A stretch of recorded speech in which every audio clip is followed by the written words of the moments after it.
안녕하세요. 한국산업기술대학교 학생 여러분. 저는 오늘 세미나를 진행하게 된 신지은입니다. 세미나를 본격적으로 시작하기 전에 간단히 저의 소개를 드리면, 저는 지금 시드 디자인 스튜디오라는 디자인 스튜디오를 운영하고 있고, 동시에 카이스트의 겸직 교수로 일하고 있으면서 학생들을 가르치는 일을 하고 있습니다.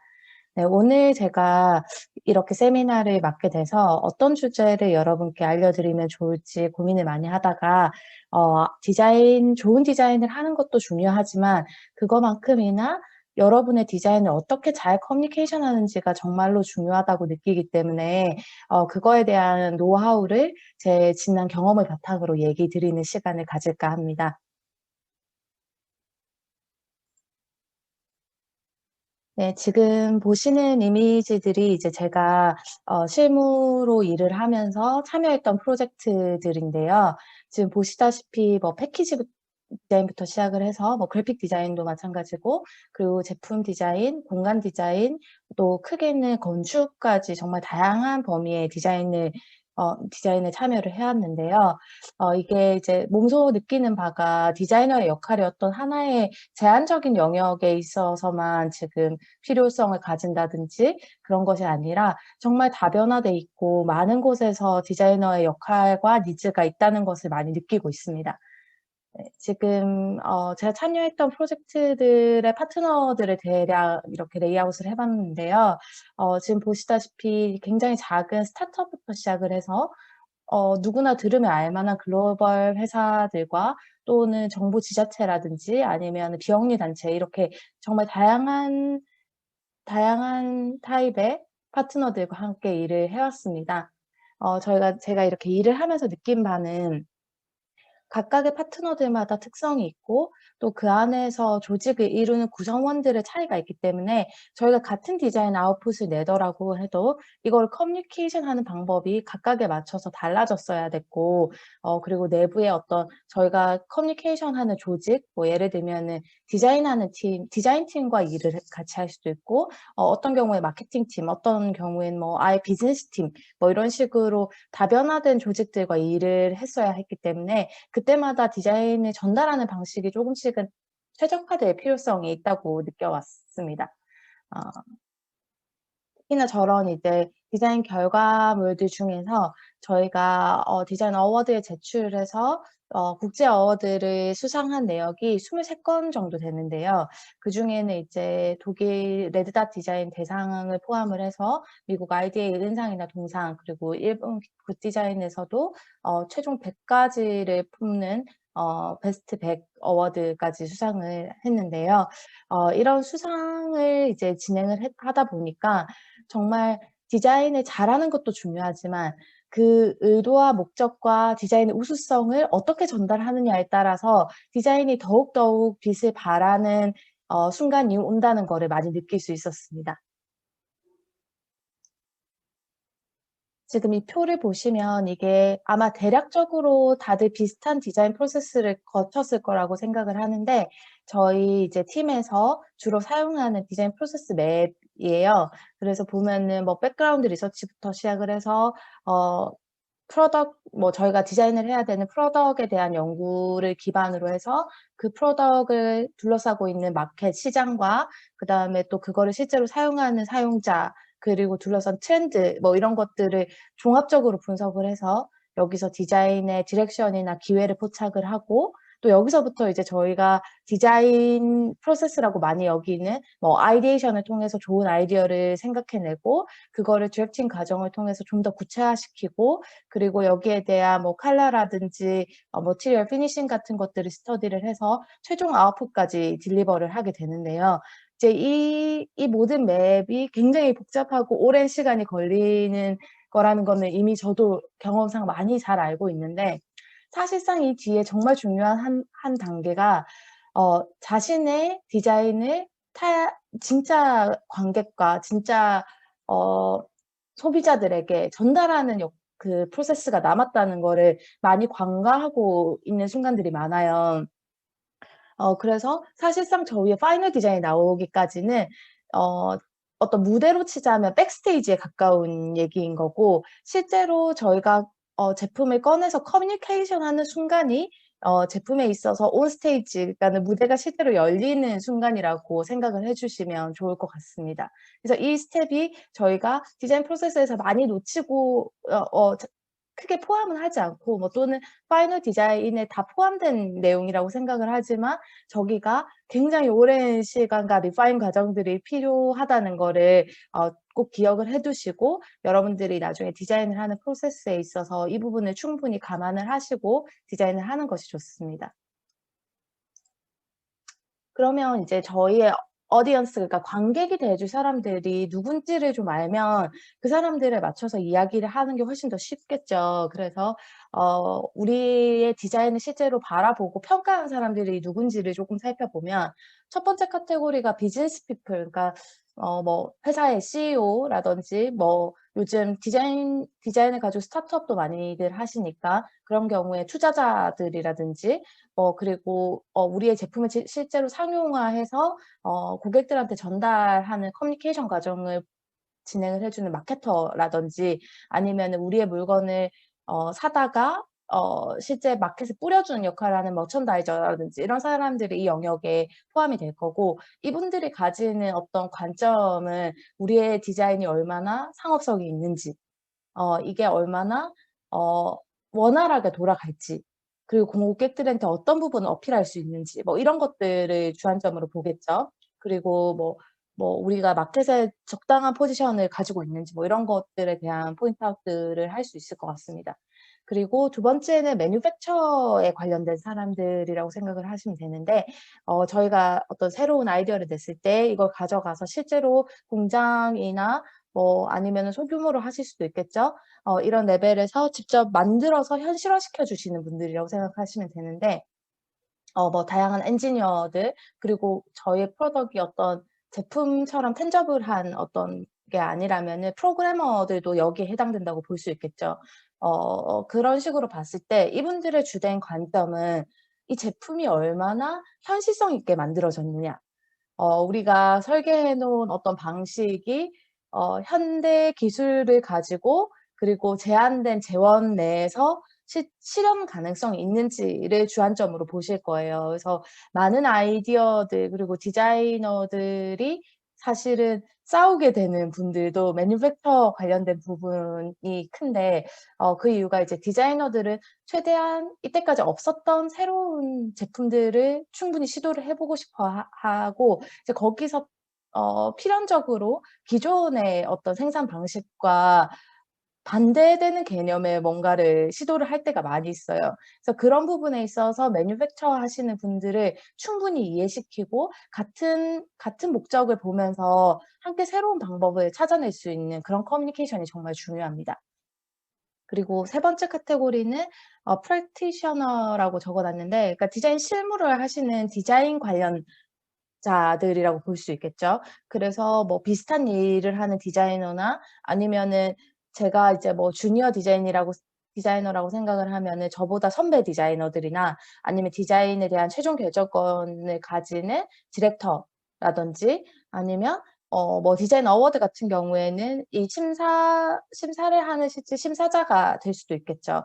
이런 관점에서 봤을 때는 디자이너들 같은 경우에는 디자인의 우수성을 가장 많이 보겠죠. 그래서 이게 기존에 없었던 디자인인지 정말 새로운 의미를 가지는지 굿 디자인을 결정하는 디자인 팩터들, 뭐 예를 들면은 기능성, 상징성, 친미성 이런 관점에 있어서 이 디자인이 충분히 우수한지 이런 것들을 보게 될 겁니다.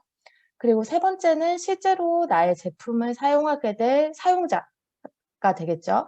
그래서 뭐 이 그룹에 있어서는 우리가 뭐 제품을 디자인을 할 때 실제로 타겟하는 타겟 유저가 될 수도 있을 거고, 타겟 유저가 아니고 뭐 이거를 구매하는 구매자가 될 수도 있겠죠. 뭐 예를 들면은 제가 아동용 제품을 디자인을 했다면은 이때 타겟 유저는 뭐 5 세에서 6 세까지의 아동이 될 거고, 거기에 대한 커스터머 같은 경우에는 이 제품을 실질적으로 구매해 주는 부모님이 될 수 있겠죠.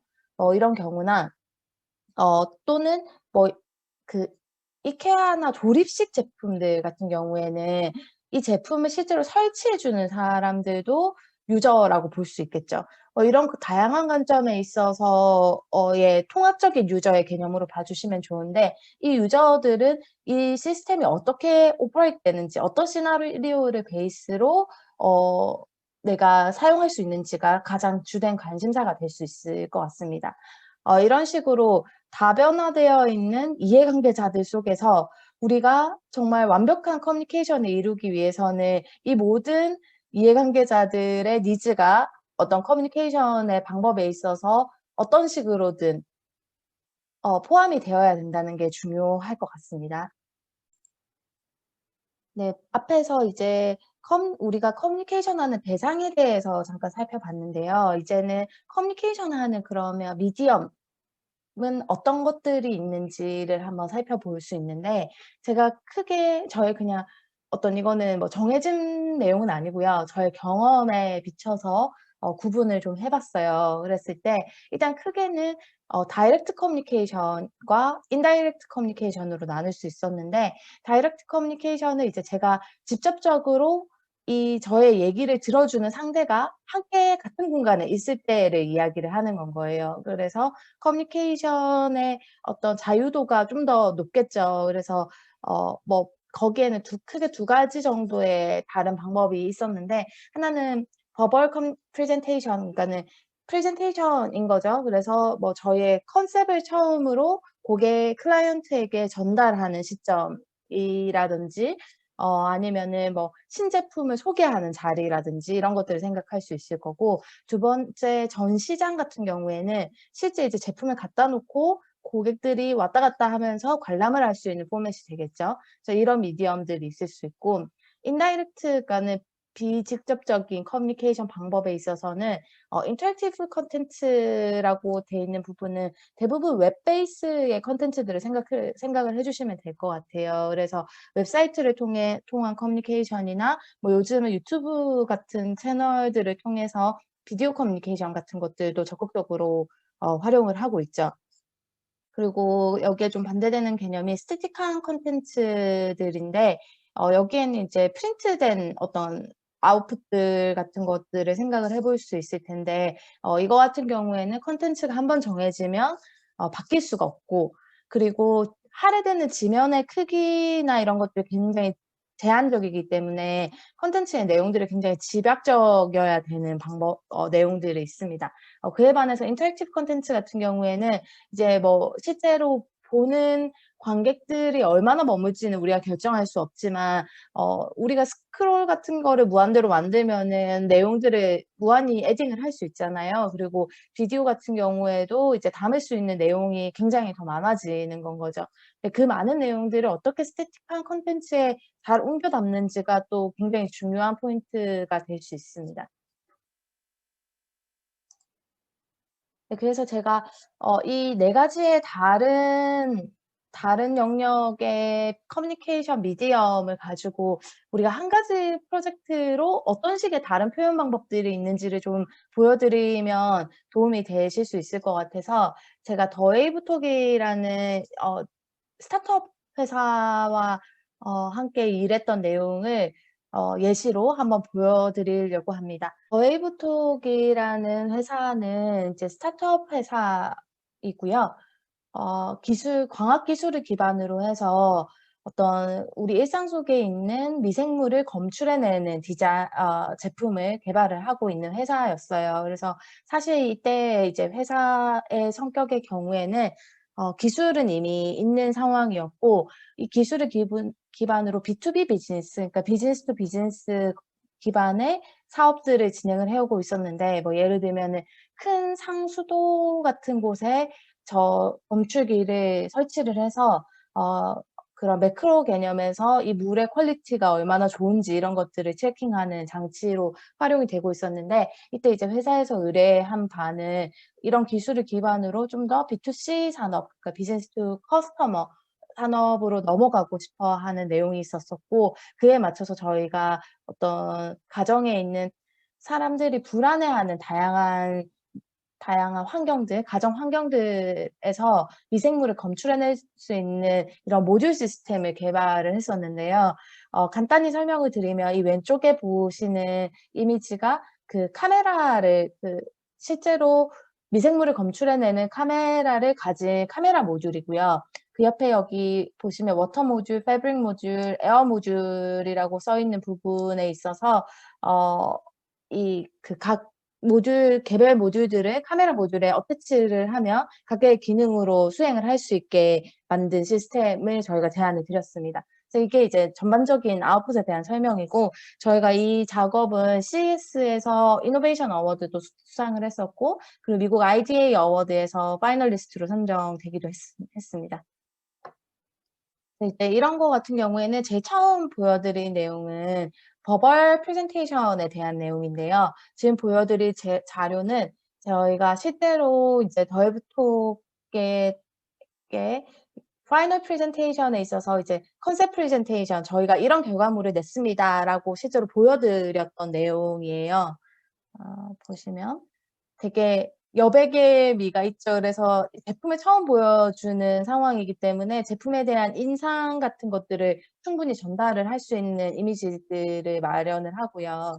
그리고 뭐 각각의 파트에 있어서 궁금할 수 있는 내용들을 충분히 이런 어노테이션들을 통해서 전달을 하고 있습니다.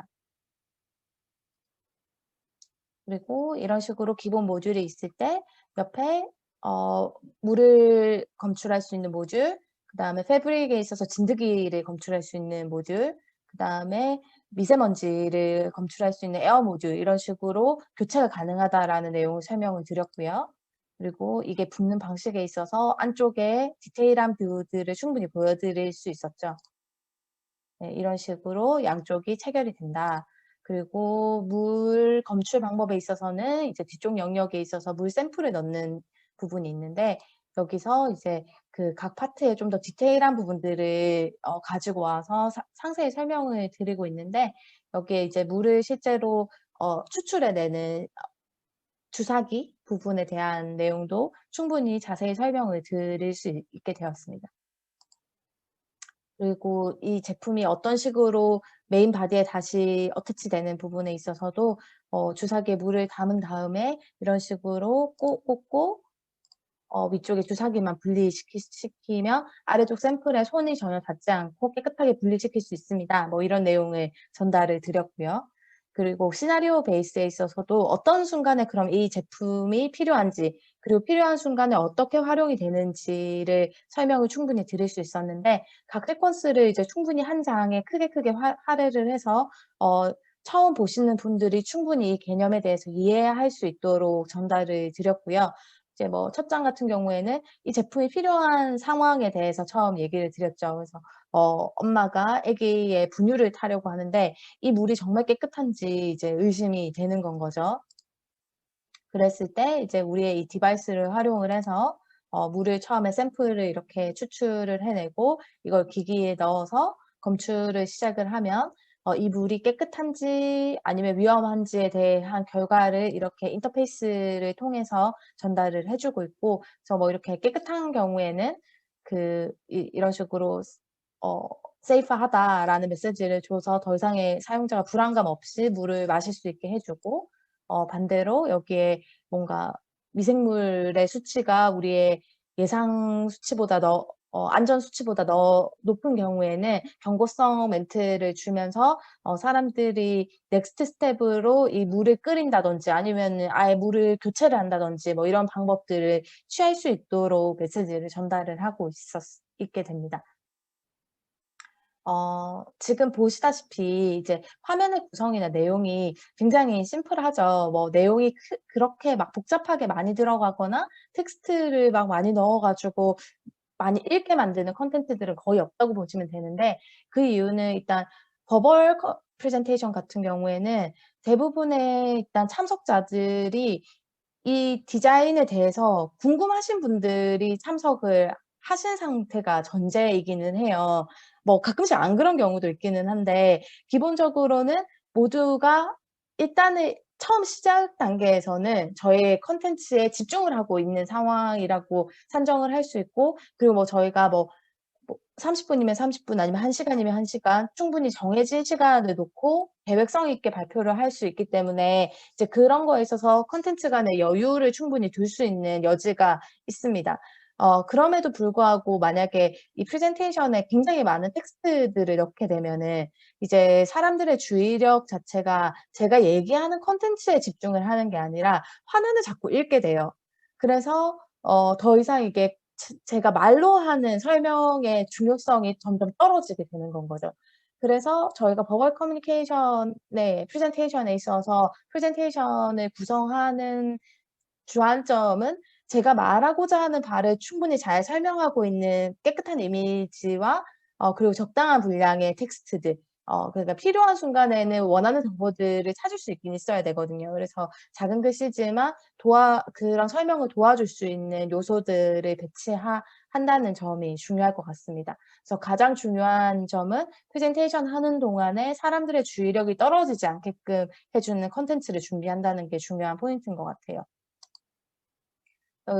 이런 프레젠테이션 스타일은 사실 굉장히 디자인 베이스의 스튜디오에서만 어떻게 보면 가능한 얘기일 수도 있어요. 뭐 예를 들면은 마케팅 중심의 컨설팅 회사들의 프레젠테이션만 봐도 굉장히 많은 도식과 도표와 텍스트와 이런 백데이터들을 엄청나게 가지고 있게 되거든요. 근데 그럼에도 불구하고 그런 조직에서조차도 정말 코어가 되는 정보에 대해서는 굉장히 클리어하게 나타내고, 그러니까 주가 되는 메시지와 부가 되는 백데이터들을 충분히 구분을 지어 줘서 사람들이 너무 작은 글씨까지 읽거나 집착하지 않도록 만들어 주는데, 이런 프레젠테이션 방법은 제가 생각했을 때는 애플에서 이제 그 아이폰을 출시를 하면서 스티브 잡스가 했던 키노트 스피치가 굉장히 주목을 많이 받았죠. 그때 화면 구성 자체가 엄청난 많은 사람들을 모아 놓고 새로운 디자인의 컨셉이었음에도 불구하고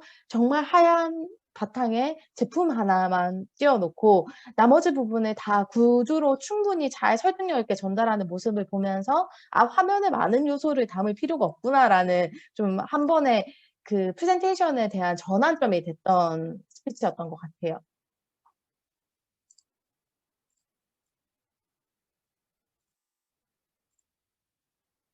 네. 그리고 뭐 뒤에 UI에 있어서도 이런 식으로 장소를 충분히 배치를 해서 각 디바이스끼리 어떤 식으로 연결점을 가지고 있는지 뭐 이런 것들을 설명도 해 주고 있고요. 네. 그리고 네, UI에 대한 디테일한 내용들 어떤 식으로 전환이 되고 이런 부분도 여기에도 다 넣지 않았지만 뭐 와이어프레임에 대한 내용이라든지 이런 것까지 다 포함이 돼서 전달이 되고 있습니다. 네, 두 번째 이제 방법은 실제 제품을 놓고 얘기를 할 수 있는 전시장의 케이스인데요. 이제 지금 여기 보여주는 이미지는 저희가 CES 라스베가스에서 진행했던 CES에서 전시를 진행을 했던 내용이에요. 그래서 보면은 지금 앞에 이미지로 다 얘기했던 부분들이 실제 제품이 있기 때문에 각 요소들이 그런 식으로 디테일하게 렌더링이나 비주얼적인 요소로 들어갈 필요가 없게 됩니다. 오히려 뭐 이미지가 너무 많은 경우에는 실제 제품에 대한 주목성이 떨어질 수 있기 때문에 그 밸런스를 적당히 잡을 필요가 있고요. 지금 전시 포맷을 보면은 뒤쪽에 백드랍에 이제 멀리서 보고도 이 제품에 대한 좀 아이 캐칭이 될 수 있는 센턴스라든지 코어되는 이미지들 위주로 이제 배치를 되게 되어 있고요. 이제 가까이 와서 보면은 만약에 이제 실제품을 놓고 봤을 때 사람들이 분명히 궁금한 부분들이 있을 거예요, 기능적으로. 그래서 그거에 대한 일러스트레이션을 이렇게 추가를 해서 사람들이 특별히 전시하는 사람들이 설명을 드리지 않아도 좀 이해를 쉽게 할 수 있는 요소들을 배치를 하게 됩니다. 그런데 가장 좋은 방법은 사실 이 경우에도 전시자가 옆에서 충분히 제품에 대해서 잘 설명을 해줄 수 있기 때문에 좀 미니멀하게 전반적으로 배치를 하게 되고, 그리고 여기에 대한 디테일한 설명들은 보통은 브로셔를 더 준비를 하거나 아니면은 전시장 자체에 웹사이트 주소라든지 더 콘텐츠들을 이어서 볼 수 있는 요소들을 좀 배치를 해서 이 전시장을 떠나고 난 뒤에도 사람들이 제품에 대한 정보가 궁금해질 때 액세스가 가능한 콘텐츠들을 만들어서 같이 배치를 하게 됩니다. 그리고 세 번째는 이제 인터랙티브 콘텐츠를 예를 들 수 있을 텐데요.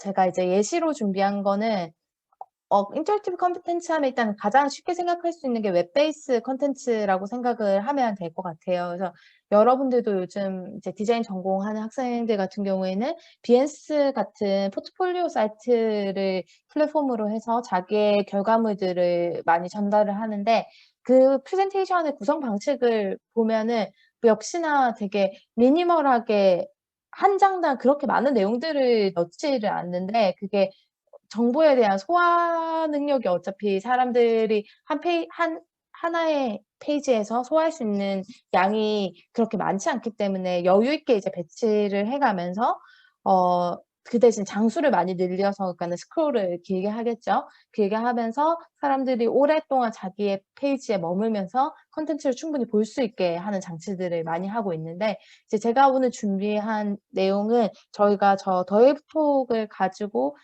비디오를 만든 내용을 한번 공유를 드리겠습니다.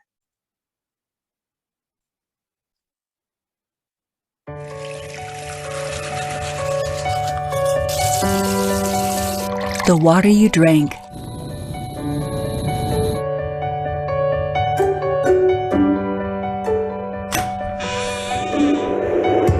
The air you breathe.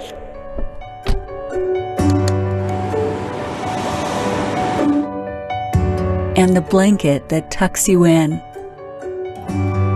How can you be sure these basics of your daily life are as clean as they should be? Don't let the pollutants intrude on the basic essentials in life.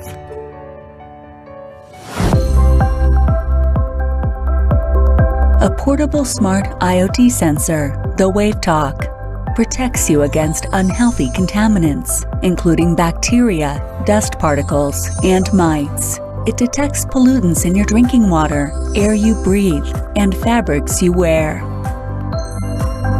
The WaveTalk is easy to use, delivering plug-and-play simplicity with one-button operation. First, pick a module you want to test and put it together with a base module. Then, simply press the Start button on top. In a few seconds, you can get the results on the display of the sensor or your mobile phone. Upgrade the basics of life to the premium quality for your home and family. Wherever you are, whenever you want, whatever you do. With the WaveTalk, keep healthy lifestyle.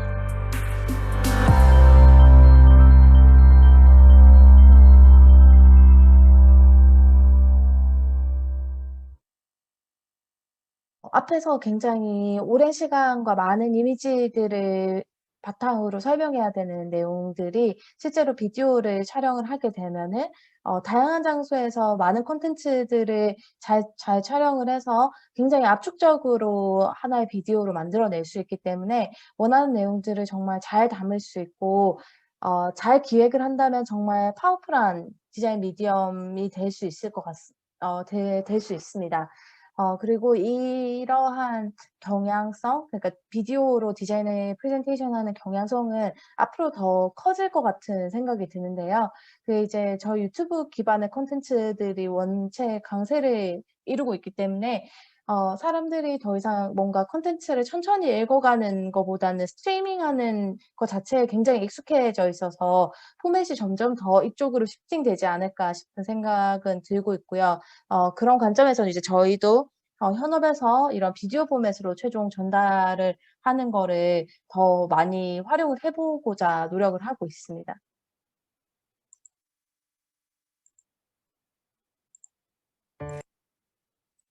네, 그리고 네 번째 같은 경우에는 스태틱한 콘텐츠인데, 생각해 보시면 가장 이제 전통적인 방법의 커뮤니케이션이라고 볼 수 있을 거예요. 그래서 프린트된 머티리얼들은 다 스태틱한 콘텐츠로 볼 수 있을 것 같고, 여러분들이 책을 통해서 보는 이미지나 뭐 이런 것들이 다 여기서 포함된다고 생각하면 될 것 같아요. 그래서 이제 저희가 앞에는 엄청 길게 뭐 프레젠테이션들, 버벌 프레젠테이션도 들어가는 개별 콘텐츠들을 보면은 스태틱한 내용이긴 하지만 거기서 발표하는 발표자가 어떠한 타임라인을 가지고 계속 콘텐츠들을 변화시켜 갈 수 있고, 그리고 무엇보다도 말로써 계속 추가적인 설명을 할 수 있다는 점에 있어서 이제 스태틱한 콘텐츠들과는 다른데, 스태틱한 콘텐 스태틱한 콘텐츠 같은 경우에는 이제 한번 자료가 전달되고 나면은 그 사이에 실제적인 디자이너가 개입을 할 수 없기 때문에 이 안에 얼마나 계획성 있게 모든 내용들이 잘 설계가 돼서 들어가는지가 굉장히 중요해집니다. 그래서 지금 보시는 내용은 총 5장의 이미지에 앞에 보셨던 모든 내용들이 다 포함이 되어서 전달이 돼야 되는 상황이었고, 그 내용들이 어떤 식으로 오거나이즈가 됐는지를 한번 보시면 좋을 것 같아요. 그래서 이게 첫 장이고, 더 웨이브톡이라는 것이 어떤 그 미생물을 디텍트하는 장치, 검출하는 장치이고, 모듈이 이렇게 다양하게 있습니다를 전달을 하고자 했고요. 어 그래서 왼쪽에 보시면 뭐 간단한 텍스트와 아이콘들을 통해서 제품이 어떤 기능을 수행하는지에 대한 추가적인 설명도 보실 수 있고, 뒤쪽에 아주 옅지만 실제로 가정의 주방의 모습을 보여주면서 뭔가 요리를 할 때나 마시는 물에 대한 이슈가 '연관성이 있겠구나.' 하는 암시를 주는 역할을 하고 있습니다. 아 네. 이런 식으로 이제 첫 장이 전개가 되고요. 두 번째 장에서는 그러면 이제 디테일하게 이제 앞쪽이 제일 첫 장이 호기심을 막 자극하는 역할이었다면, 두 번째 장에서는 호기심이 해소가 되는 역할을 해줄 수 있어야 되거든요. 그래서 각 파트가 어떻게 구성이 돼 있고, 그리고 모듈이 어떤 기능들을 수행하는 것들이 있는지를 자세하게 여기서 다 풀어서 얘기를 해 준다고 생각을 하시면 될 것 같아요. 그래서 밑에 아래쪽에 보시면은 각 모듈이 어떻게 어태치가 되는지, 뭐 자석을 이용을 해서 두 개가 이렇게 마주대면은 붙일 수 있습니다. 뭐 이런 내용들도 설명을 하고 있고, 각 모듈들이 이제 물, 패브릭, 에어를 에 들어있는 미생물을 검출한다라는 내용이 잘 커뮤니케이션 될 수 있도록 배치를 했습니다. 그리고 세 번째 장부터는 각 기능을 쪼끔 더 세분화해서 들어갔는데요. 여기 보시면, 네, 보시면 아까 이제 설명드린 것처럼 왜 이게 어떤 상황에서 필요한지에 대한 일러스트레이션이 위쪽에 들어가게 되는데, 이걸 통해서 '아 이게 정말 필요한 물건이겠구나.'를 인지를 시키는 과정이 필요하고, 그다음에 오른쪽에는 이 제품이 실제로 디테일하게 쓰이는 모습을 배치를 했고요. 그리고 아래쪽에는 3 가지 정도의 시퀀스를 나눠서 어떤 순서로 실제로 사용할 수 있는지를 알려주는 시스템이 될 거고, 두 번째 장 같은 경우에는 이제 저희가 만약에 장수가 여유가 좀 있었다면은 각 모듈별로 이런 식으로 워터, 패브릭, 에어 3 가지를 전달을 하고 싶었었는데, 이 경우에는 이제 5 장이라는 리미테이션이 정확했기 때문에 이제 패브릭이랑 에어 모듈은 이제 비슷한 상황을 전제로 하고 페이지 하나를 반쪽씩으로 나눠서 내용을 구성을 했습니다. 같은 내용의 레이아웃이 쪼끔 다르다고 생각해 주시면 될 것 같아요. 그리고 이제 굉장히 중요한 페이지죠.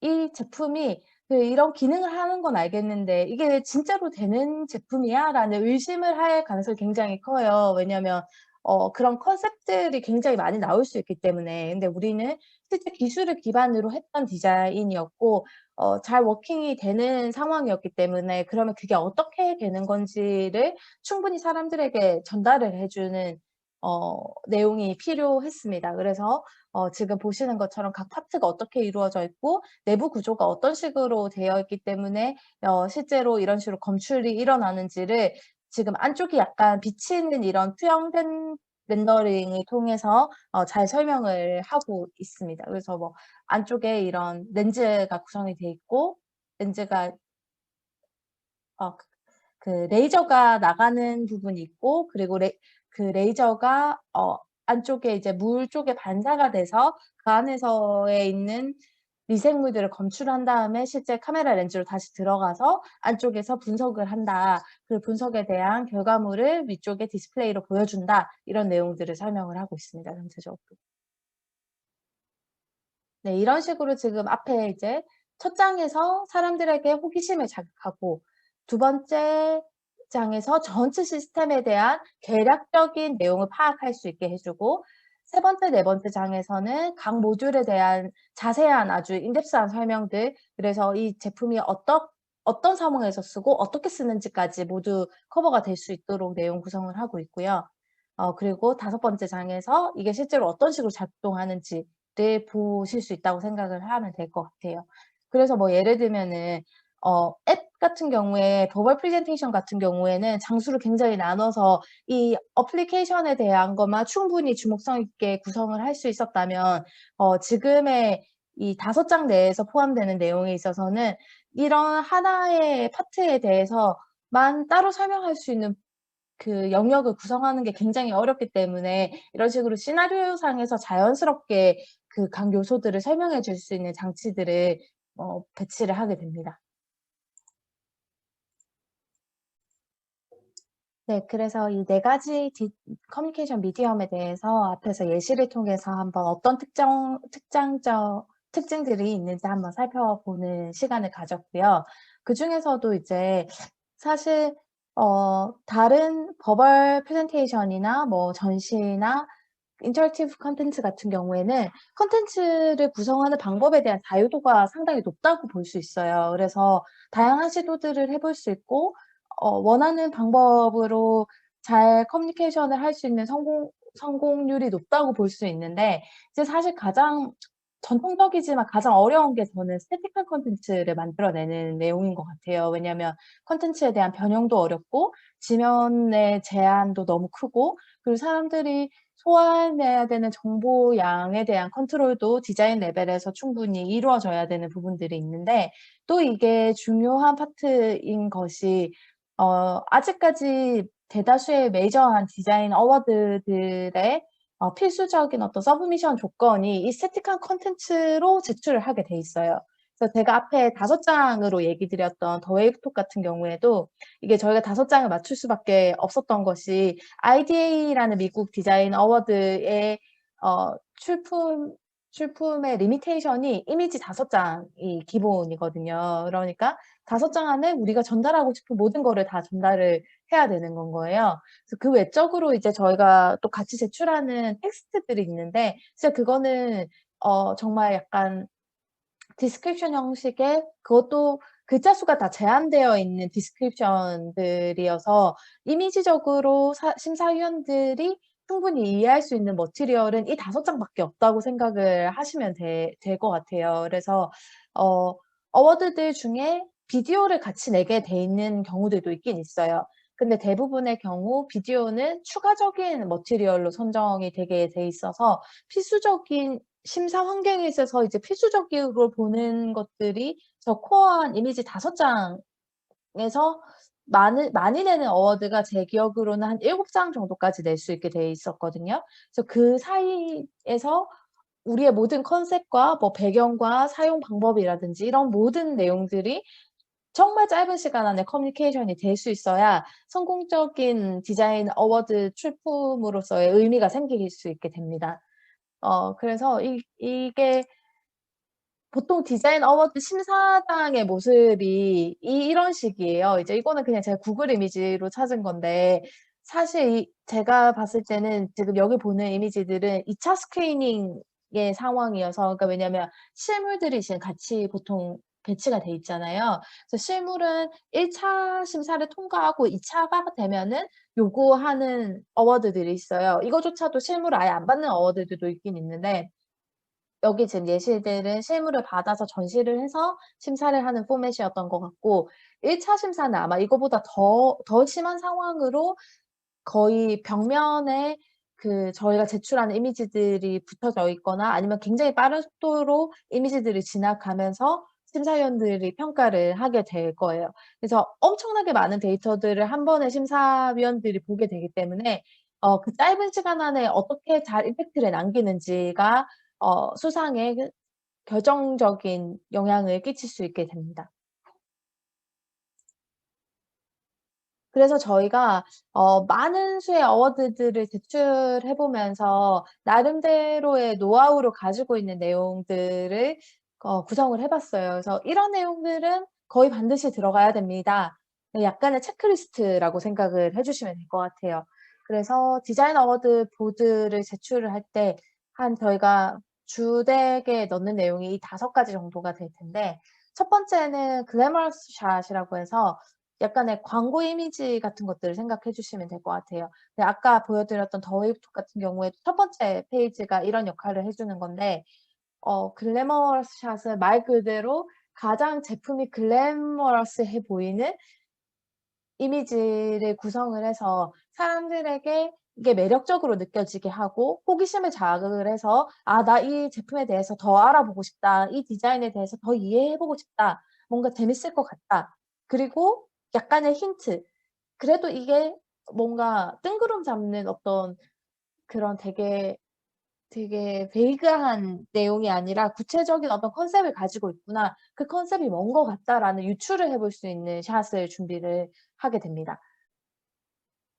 네, 두 번째는 액츄얼 스테이트먼트라고 해서 이제 우리가 새롭게 개발하는 제품의 실제 현황 같은 것들을 얘기를 해 주거나, 기존 제품이 어떠한 단점이 있었기 때문에 우리가 어떤 목적으로 이 제품을 새롭게 디자인을 했는지에 대한 어떤 베이스라인을 같이 이해할 수 있는 콘텐츠들을 준비를 하게 돼요. 이제 앞에 검출기 같은 경우에는 전달해야 되는 내용이 너무 많아서 이 내용이 좀 빠지기는 했는데, 뭐 예를 들면은 아까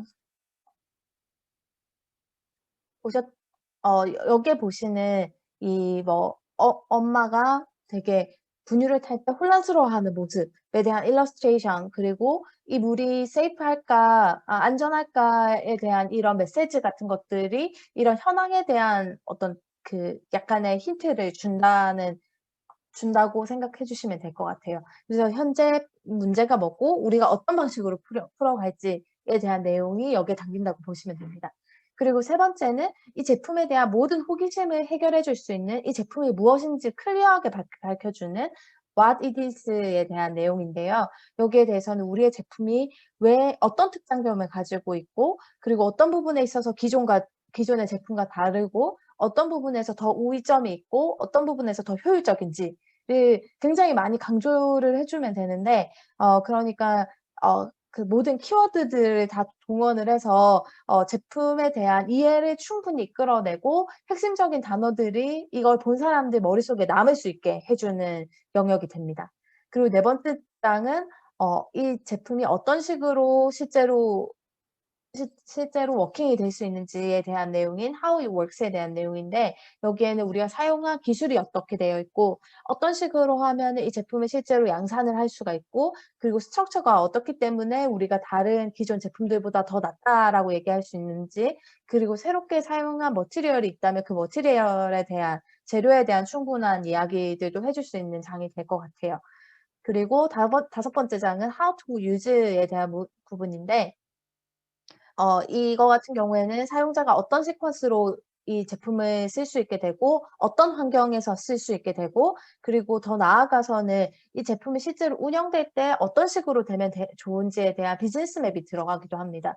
그래서 이 5 가지 내용이 큰 틀을 이루는 내용이 되고, 이 내용이 항상 모든 프로젝트마다 똑같이 한 장에 하나씩 내용이 들어가진 않아요. 네, 기본적으로 들어가야 되는 콘텐츠의 항목이 저 정도가 되고, 어떤 디자인의 경우에는 How it works에 대한 부분이 너무 중요해서 뭐 그 부분을 2장 정도를 배치를 할 때도 있고, 뭐 어떤 경우에는 How to use에 대한 부분이 그렇게 확대가 될 수도 있고요. 그 경우에 따라서 어떤 내용은 좀 생략을 하거나 아니면 좀 미니마이즈해서 표현을 하고, 그런 식으로 내용을 조절을 하면서 넣고 있게 되고, 이 5 가지 내용은 사실 제가 디자인 어워드 보드라는 명칭 하에 이 내용을 소개를 드리기는 하지만, 사실 여러분들이 포트폴리오를 구성을 하거나 앞에 어떠한 어디언스가 온다고 해도 이 5 가지 내용이 준비가 돼 있으면 대부분의 경우에 이 내용 커뮤니케이션이 굉장히 석세스풀하게 성공적으로 전달이 되게 됩니다. 그래서 이게 하나의 가이드라인이라고 생각을 해 주시면 되고, 본인이 콘텐츠를 구성을 할 때 내가 어떤 부분에 좀 더 주안점을 두는 게 좋은지, 아니면은 해 놓은 콘텐츠에 있어서 내가 빠진 부분이 어떤 부분이 있는지를 더블 체크해 주는 용도로 사용하기에도 굉장히 좋은 테이블이 될 수 있을 것 같습니다. 하나씩 좀 예시를 좀 더 살펴보려고 해요. 그래서 지금 휴미코타라는 3D 세라믹으로 프린트할 수 있는 세라믹 친환경 가습기인데 이거 같은 경우는 저희가 미국 IDA 은상을 수상했던 제품이고요. 지금 보시면 첫 장에서 아까 방금 얘기했던 것처럼 글램샷 들어가고, 두 번째 장에서 보면은 problem and solution이라고 되어 있죠. 그래서 왼쪽에 problem이라고 되어 있는 부분에 있어서는 기존 가습기가 가지는 문제점에 대해서 충분히 잘 설명을 하고 있는 건 거예요. 그래서 이게 필요한 이유는 어 저희가 깊게 가습기에 대해서 생각을 안 해 보면 '가습기가 많은데 왜 그걸 굳이 디자인을 새로 해야 돼?'라는 그런 의문점이 생기게 되죠. 그거를 여기서 해소를 해 줘야 사람들이 '아, 이 디자인이 필요하구나. 이 디자인에 대한 당위성이나 필요성을 충분히 인식할 수 있는 장이 되게 될 거예요. 그래서 지금 이 프로그램에서 어떤 내용을 설명을 하고 있냐면 울트라소닉 휴미디파이어, 그리고 스팀 휴미디파이어, 이베포레이션 휴미디파이어라고, 그러니까 네, 가습기 하면은 크게 세 종류를 저렇게 얘기를 하고 있고, 각 세 종류에 있어서 어떤 단점들이 있는지를 얘기를 해 주고 있어요. 그래서 울트라소닉 휴미디파이어 같은 경우에는 박테리아 발생이 높고, 그때 왜 저희 한참 그 가습기 소독약 문제가 있었던 게 이제 저 울트라소닉 관련된 얘기였는데, 저게 항상 물이 고여 있는 구조여서 박테리아 발생이 너무 쉽고, 그걸 소독하고 유지 관리하기 위해서는 되게 톡식한, 몸에 안 좋은 소독약을 넣을 수밖에 없기 때문에 거기에 있어서 새로운 형식의 디자인이 필요했다. 그리고 스팀으로 하는 경우 같은 경우에는 에너지 소비량이 굉장히 높다. 그리고 이베포레이션을 바탕으로 하는 거 같은 경우에는 이 필터를 교체를 해 줘야 되는 이슈들이 있어서 또 이것 또한 가격 상승의 요인이 크다. 뭐 이런 내용들을 얘기를 해 주고 있고, 그래서 우리의 솔루션이 어떤지에 대해서 여기 이제 오른쪽 편에 솔루션이라고 크게 이제 타이틀을 해 놓고 각 요소의 특징들을 얘기를 해 주고 있는 거예요. 그래서 우리의 제품은 박테리아가 없고 톡식하지 않고, 그리고 에너지 소비량이 낮고, 그리고 유지 관리가 굉장히 쉽다. 근데 그거를 하기 위해서 어떤 구조를 썼냐면 다공성 구조를 썼고, 그리고 허니콤 벌집 구조를 써서 표면적을 늘렸고, 그리고 안쪽에 에어를 강제로 순환시킬 수 있는 팬을 넣어서 그 시스템을 이루었다라는 내용을 충분히 전달을 하고 있는 건 거죠. 그래서 이 장까지를 보고 나면은 '아, 이 제품이 되게 필요하겠다.'라는 느낌을 줄 수 있으면 일단 성공을 한 건 거예요. 그리고 세 번째 장으로 넘어가서 휴미코타가 뭔지에 대해서 자세히 설명을 해 주게 됩니다. 그래서 여기 같은 경우에 와디디즈에 보면은 어 이 각 파트에 대한 설명들이 충분히 잘 들어가 있고, 뷰 자체를 exploded view라고 우리가 얘기하는 이 제품의 파트별로 나눠져 있는 구조를 보여주는 렌더링을 취해서 안쪽의 파트까지 충분히 잘 설명을 할 수 있게 해 주고요. 더 나아가서 이제 여기 같은 경우에는 앞에 얘기했던 how it works에 대한 내용을 여기 와디디즈 장에 같이 포함을 시켰어요. 그게 이 구조에 대한 내용이 굉장히 중요할 뿐더러 이제 장소 배치에 있어서 how it works를 따로 뺄 수밖에 없는 상황이었어서 저 장에 같이 구성을 하면서 안에 내부 단면도를 이제 그리게 된 거죠. 그래서 여기서 물이, 여기 지금 이렇게 작아 가지고 잘 안 보일 수 있는데 안쪽에 물탱크에 물이 들어가서 그게 흙의 표면으로부터 흡수가 돼 가지고 밑에 3 번으로 되어 있는 아래쪽에서 팬을 통해서 공기를 회전을 시켜 주고, 그게 공중에 잘 기화된다라는 내용을 잘 설명을 해 주는 섹션 뷰를 같이 포함을 시켰습니다. 그리고 그다음 장 같은 경우에는 이게 새롭게 보는 형식의 제품이기 때문에 이 제품을 어떻게 쓰는지를 지금 사람 손이라든지 물잔이라든지 이런 것들을 같이 배치를 해 줘서 시퀀스를 쉽게 이해할 수 있도록 배치를 했는데, 첫 번째 같은 경우에는 이 제품을 일단 어셈블하고, 그리고 물을 붓고, 그다음에 팬을 가동을 시켜서 가습을 시키고, 그리고 필요한 경우에 위쪽에 필터만 떼서 물에 이 필터 부분을 세척해서 계속 쓸 수 있다. 이런 내용을 전달을 하고 있고요. 5번째 페이지는 비즈니스 맵에 가까운 내용인데 이게 단순히 하나의 제품이 아니라 3D 프린터 기반으로 만들어졌기 때문에 사람들이 다양한 자기만의 디자인을 만들어서 이거를 프린트해서 자기의 가슴량에 맞게 또는 아니면 자기 환경에 맞게 자기만의 디자인을 가질 수 있다라는 내용을 전달을 하고 있어요. 그래서 지금 이 내용들이 어떤 식으로 배치되었는지를 보면 첫 장이 1번에 해당되는 글래머러스 샷이 들어갔고 두 번째가 액츄얼 스테이트먼트, 그다음에 세 번째 장이 3, 4번이 같이 결합된 what it is와 how it works가 같이 들어가 있고요. 그다음에 how to use에 대한 내용이 지금 두 번이 들어가게 된 건 거예요. 그래서 how to use 첫 번째는 사람들이 어떻게 쓰는지 유저 매뉴얼이 들어갔다고 생각을 해 주시면 되고 다섯 번째 장은 비즈니스 맵이 들어갔다고 생각해 주시면 됩니다. 그리고 두 번째 제품 같은 경우에는 그 제3세계를 위한 디자인이었고 그 이분들의 전통 가옥에서 그 내부가 굉장히 어두운데 이때 다른 전기 없이 그 낮 시간에 내부를 밝게 쓸 수 있는 장치를 개발을 한 내용이에요. 이제 이거 같은 경우에도 비슷한 구조로 되어 있는데 첫 장에 글래머러스 샷 같은 경우를 배치를 해서 제품이 어떤 식으로 설치되고 안쪽에 어떤 베네핏을 줄 수 있는지를 대략적으로 표시를 해 주고 두 번째 장이 그럼 현재 있는 문제, 현재의 조명들이 어떤 문제를 가지고 있는지를 알려주고 그다음에 세 번째 장에서 what it is, 네 번째 장에서 how it works, 다섯 번째 장에서 how to use 그러니까는 좀 정석적으로 배치된 사례라고 볼 수 있을 것 같아요. 네. 그리고 이 박스쿨 같은 경우에는 저희가 SK텔레콤이랑 같이 산학협력을 통해서 개발을 했던 제품이고 독일 레드닷 디자인 어워드에서 대상을 수상을 했던 제품이에요.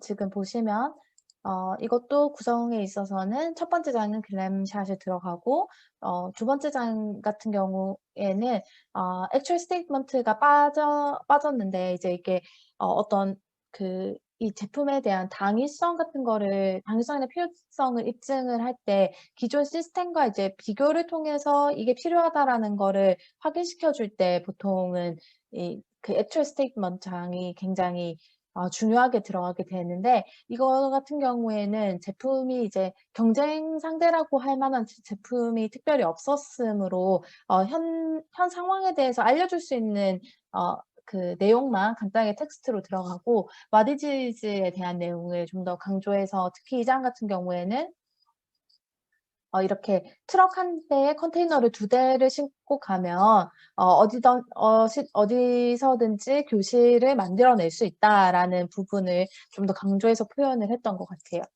그러고 네 번째 장에서 How it works도 굉장히 중요했던 페이지였는데 이거 같은 경우에는 컨셉적으로는 굉장히 비슷한 사례들도 있었었고 이 구체적인 솔루션이 없이는 좀 디자인의 노벨티에 있어서 공격을 받을 수 있는 요소들이 많았기 때문에 우리가 얼마나 다양한 시나리오들을 바탕으로 이 시스템을 구성을 했는지에 대해서 잘 설명을 해줄 수 있는 장을 구성을 했고 그리고 네 번째 장 역시 How to use에 대해서 현장에서 어떤 식으로 어셈블이 들어가는지에 대해서 이야기를 전달을 했고요. 다섯 번째 장 같은 경우에는 어플리케이션 그러니까 이게 이 제품이 단순히 하나의 교실이 아니라 되게 많은 요소로 확장될 수 있습니다라는 기대감을 고조시키면서 우리의 컨셉에 대해서 더 설득력을 가질 수 있게 만들기 위해서 마지막 장을 이렇게 배치를 했어요. 이 제품 같은 경우에는 저희 연구실에서 진행하고 있는 나눔 프로젝트에 대한 내용인데 다른 내용들은 이제 비슷하죠. 또 글램샷 들어가고 그다음 what it is, how it works 들어가는데 여기서 이제 중요했던 파트 같은 경우에는 저희가 이게 이제 기부하는 상품을 이야기했던 프로젝트여서 제품의 특성도 굉장히 중요하지만 이 경우 같은 경우에는 이게 그 수익금이 어떤 식의 환원 구조를 통해서 소외계층에게 전달되는지를 메시지를 전달을 하는 게 되게 중요했었기 때문에 5장 중에 크게 한 장을 따로 빼서 그 시스템에 대해서 설명을 하는 페이지를 구성을 했습니다. 그리고 마지막 페이지 같은 경우에도 글래머러스 샷으로 한 번 더 마치게 됐는데 그 이유가 이제 어워드 성격들을 나중에 이제 조금 더 서치를 해 보면 알 수 있겠지만 이게 실제로 상용화된 제품을 대상으로 하는 프로덕트 어워드들이 있고 예를 들면은 그 학생들이라든지 아니면 프로페셔널한 레벨에 있어서 새로운 아이디어를 던지는 컨셉 어워드들이 보통 따로 있게 돼요. 근데 이 나눔 프로젝트 같은 경우에는 프로덕트 어워드 카테고리로 거의 다 제출을 했기 때문에 제품의 실질적인 디테일들을 잘 보여줄 수 있는 샷들이 필요했어서 마지막 샷 역시 글래머러스 샷, 그러니까 제품의 디테일을 좀 더 보여줄 수 있는 글래머러스 샷으로 끝을 내게 됐습니다. 네. 지금 보신 것처럼 제가 앞에 얘기 드렸던 것처럼 제품의 이 5가지 스태틱한 콘텐츠를 만드는 데 있어서 딱 정해져 있는 규칙이 있는 건 아니고 제품의 특징이나 그리고 본인이 제출할 어워드의 특징 같은 것들을 좀 고려를 했을 때 어떤 파트에 쪼끔 더 주안점을 둬야 되는지를 생각을 한 다음에 이 나머지 요소들이 그 콘텐츠 제한된 리미테이션 내에서 잘 배치가 될 수 있게 정리를 해 주는 게 굉장히 중요한 것 같아요. 그래서 각 장에서 어떤 테크닉들을 쓸 수 있는지를 쪼끔 더 자세하게 얘기를 드리면 좋을 것 같아서 이제는 전체 구성에 대한 얘기는 여기까지 하는 걸로 하고 각 장에 대한 디테일한 얘기들을 좀 더 드릴 수 있도록 하겠습니다. 첫 번째 이제 글래머러스 샷이라고 얘기 드렸던 제일 중요하죠, 어떻게 보면은. 사람들이 내 콘텐츠를 앞으로 더 볼 의지가 있을까 없을까를 결정하는 장이라고 생각을 해 주시면 돼요. 그래서 여기서 사람들이 얼마나 매력적으로 느끼는지, 눈길을 끌 수 있는지가 중요한 장이고 그와 동시에 컨셉을 어느 정도는 되게 베이그하지만 충분히 클리어하게 정의를 해줄 수 있긴 있어야 돼요. 그래서 보통 이제 저희가 배치하는 스타일이 눈길을 끌 수 있는 제일 메인되는 글래머러스 이미지 한 장과 그다음에 타이틀이 되겠죠. 근데 타이틀 같은 경우에도 저희가 네이밍에 굉장히 고민을 많이 해요. '어떤 식으로 해야 네이밍에서 이미 컨셉을 잘 전달을 할 수 있을까.' 그래서 여기 같은 경우 박스쿨이라고 썼던 거는 박스 이동시키는 그런 컨테이너 박스를 얘기하는 박스 플러스 그다음에 스쿨에 대한 합성어로 이렇게 말을 지었던 거고 그 밑에 서브타이틀로 모듈러 컨텐츠 스쿨 for isolated area 뭐 이런 식으로 적어서 이 서브타이틀의 역할도 정말 중요하거든요. 그래서 보통 한 줄 정도, 한 줄에서 2줄 정도밖에 들어가지 못하는데 내용이 그 센턴스만 읽어도 '아 이게 뭐 하는 거구나. 아 학교구나. 컨테이너로 만드는구나.' 이런 내용들이 클리어하게 와 닿을 수 있어야 됩니다. 그래서 보통 첫 장에는 많은 텍스트들을 배치하지는 않고 이런 식으로 글램샷에 텍스트들 그러니까 타이틀과 서브타이틀 이런 식으로 배치를 한다고 생각해 주시면 돼요. 또 다른 예시를 보면 이거 같은 경우에도 얘 같은 경우에는 쿨링 다운 기능이 있는 텐트인데 쿨링 다운뿐만 아니라 사실 뭐 내부 순환이나 쿨링 다운 그다음에 히팅 업 그다음에 엔터테인먼트 기능까지 있는 텐트 시스템이었어요. 그래서 근데 첫 장에 또 모든 내용을 다 보여줄 수는 없잖아요. 그래서 그중에 저희가 생각했을 때 제일 중요하다고 생각한 쿨링에 대한 이슈를 제일 메인으로 넣었던 내용이고 그래서 뭐 대자연에서 이렇게 캠핑을 치는 합성샷을 만들어낸 다음에 거기에 Alive 텐트라는 텐트 이름을 적어 주고 그 위에 서브타이틀로 Self Ventilating and Temperature Controlling Tent라는 이 기능 정확하게 뭘 하는지를 서브타이틀로 적어 주게 되고요. 그리고 이렇게 아이콘을 배치를 해 주면 굉장히 아이 캐칭에서도 유리하고 내용을 받아들일 때 굉장히 좋은데 간단하게 이 4 가지의 아이콘을 배치함으로써 얘한테 서로 다른 4 가지의 기능이 있습니다라는 힌트를 좀 주게 되는 건 거죠.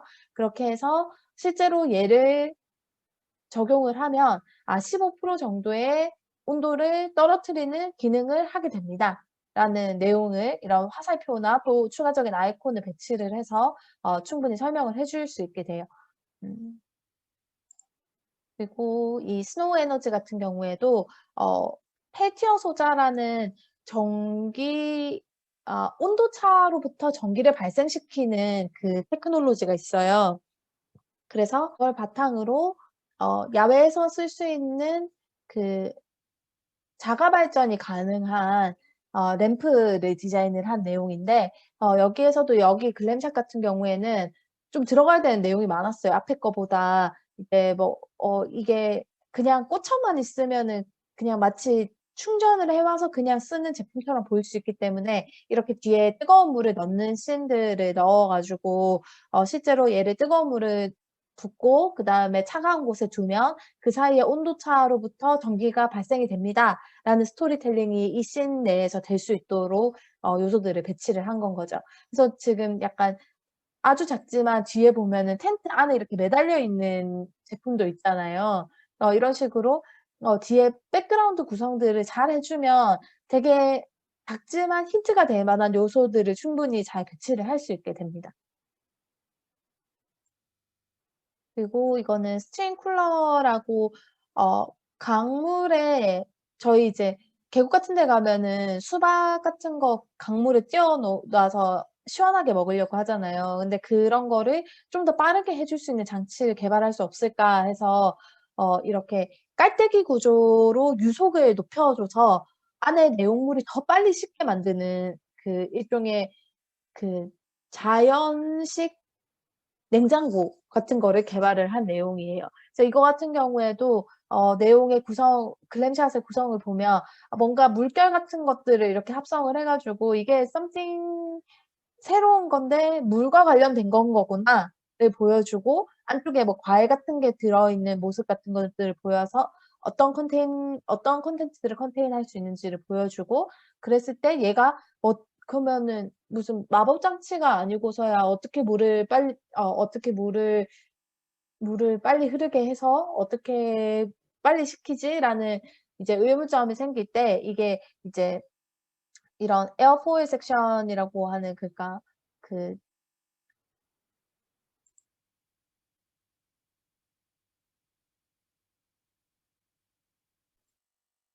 의문이 의문이 생길 때 그때 이런 식으로 단면도를 보여줘서 어떤 구조로 얘 유속이 빨라지는지에 대해서 써 주고 그리고 하이라이트를 이렇게 텍스트에도 줘서 이게 "이거 없이 시킬 때보다 8 배나 더 빠릅니다."를 강조를 해서 어 텍스트가 작은 글씨들은 좀 있지만 한눈에 딱 봤을 때 키워드들이 바로바로 눈에 들어올 수 있게 배치를 해준 거예요.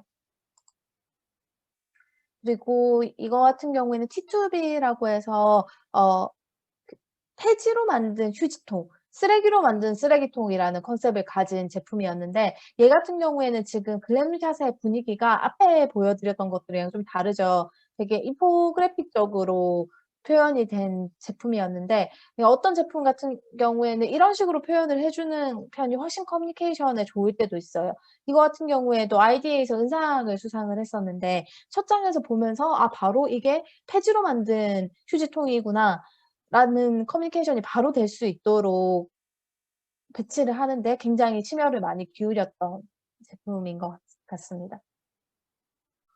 네. 두 번째 장 같은 경우에는 지금 앞에서 이제 충분히 어텐션을 끌어놓은 걸 가지고 이 제품에 대한 당위성을 더 강조해 주는 장이라고 생각을 해 주면 되는데 그래서 이거 사운드 스프레이 같은 경우에는 울트라소닉 사운드를 이용을 해서 기존에 없었던 방법으로 모기를 쫓아주는 디바이스인데 이 경우에는 왼쪽에 그래서 모기를 쫓는 게 왜 중요한지를 충분히 알릴 수 있는 콘텐츠들이 필요했기 때문에 말라리아가 얼마나 심각한 질병인지 지금 30 초마다 6 명 중에 1 명의 아이가 말라리아로 인해서 죽게 된다라는 내용을 다 인포그래픽을 통해서 전달을 하고 있고 그 밑에는 그러면은 이거를 막을 수 있는 현재 제품들이 어떤 게 있는지를 얘기를 해 주는데 이제 거기에 있어서 약 같은 경우에는 너무 비용이 비싸서 실제로 확장돼서 모두에게 베네핏을 주기가 어렵다.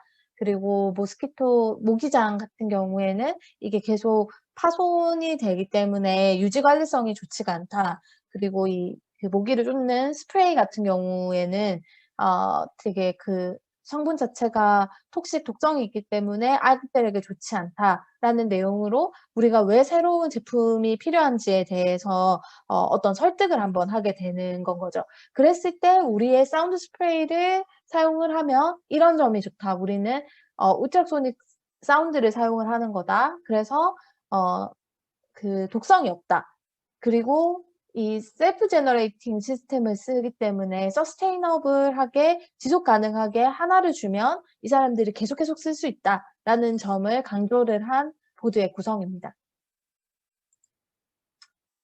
아까 앞에서 한번 봤던 롤디라는 블라인드에 설치하는 그 제품 같은 경우였는데 이거 같은 경우에도 정말 사람들이 일상에서 많이 느끼는 불편함이잖아요. 근데 이거를 한번 멘션을 하지 않고 넘어가면은 '이 제품 왜 있어야 되지?'라고 생각할 수 있는 가능성이 크기 때문에 이제 왼쪽에 크게 프로블럼이라고 해서 어느 방향을 당겨야 될지 모르는 혼란스러움에 대해서 한번 어 딱 방점을 찍어서 정리를 해 주고 그랬을 때 "우리의 솔루션은 이렇습니다."를 클리어하게 얘기를 해 주는 페이지가 될 수 있습니다.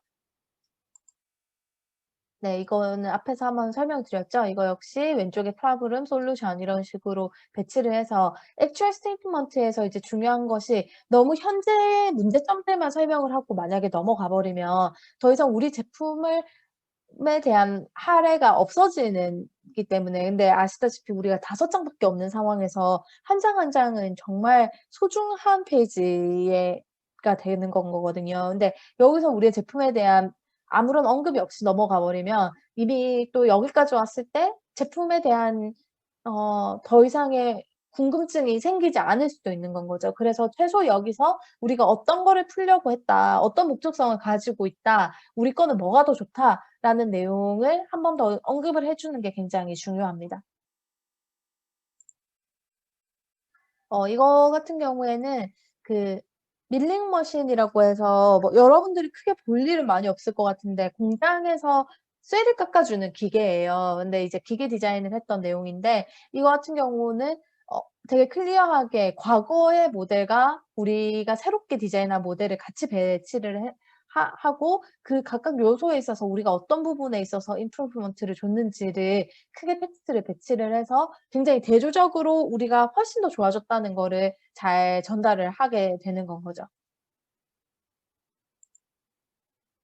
네 이렇게 해서 우리 제품의 당위성, 우수성까지를 얘기를 해 주고 나면 이제 진짜 되게 궁금할 내용인 이 제품이 그래서 뭔지에 대해서 얘기를 해 주는 장이 될 것 같아요. 그래서 what it is에 대한 내용이고 여기에 대해서는 어떤 특이점들이 있는지 그리고 어떤 다른 점들이 있는지 그리고 어떤 파트에서 우리 게 기존 시스템보다 더 좋은지 그리고 어떻게 효율적인지를 모두 설명해 주는 장이 되니까 굉장히 중요한 건 거죠. 그러니까 만약에 정말 앞뒤에 모든 딱 한 장만 내야 된다고 생각을 하면 사실 이 일단 제품에 대해서 제일 잘 설명을 할 수 있는 장은 사실 what it is가 될 수 있을 것 같아요. 그래서 이 장만 보더라도 각 파트가 어떻게 구성이 되어 있고 얘의 기능이 뭔지를 다 설명을 해줄 수 있으면 되는데 박스쿨 같은 경우에는 이런 식으로 어 컨테이너 박스를 싣고 가서 어디든 원하는 지역에 우리 학교를 만들어낼 수 있다라는 내용이 전달이 될 수 있도록 보드 구성을 했고 아까는 이제 글램샷에서는 프롬 뷰를 썼었잖아요. 잠시만요.